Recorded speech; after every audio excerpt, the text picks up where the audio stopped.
नमस्कार शेतकरी मित्रांनो, कृषी विश्वविज्ञान या यूट्यूब चॅनलमध्ये आपलं सर्वांचं स्वागत आहे.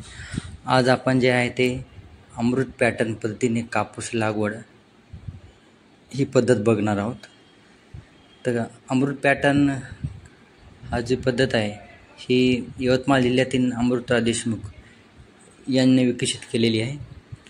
तर यामध्ये कापूसाची जी लागवड आहे ती उत्तर दक्षिण असते आणि उत्तर दक्षिण असल्यामुळे सूर्यप्रकाश जो आहे तो पूर्व पश्चिम असतो आणि त्यामुळे पूर्व पश्चिममध्ये एकाच बाजूने सूर्यप्रकाश पडतो आणि त्यानंतर मग दुसऱ्या ओळीवर जात असतो.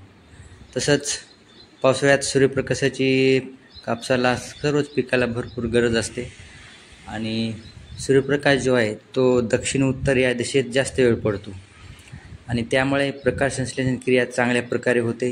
तसेच भरपूर फांद्याची वाढ होते.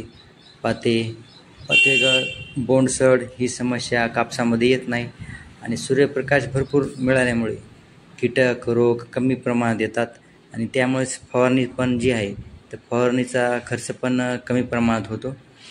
आणि तसंच अमृत पॅटर्नमध्ये उत्पादन पण जास्त प्रमाणात येते, कारण 2 ओळीतील अंतर हे जास्त असल्यामुळे 1/5 किंवा 1/7 फूट असं असल्यामुळे यात कापसाच्या जी रोपांची संख्या आहे ती जास्त प्रमाणात बसते. त्यामुळे यात पण उत्पादन भरपूर प्रमाणात वाढते.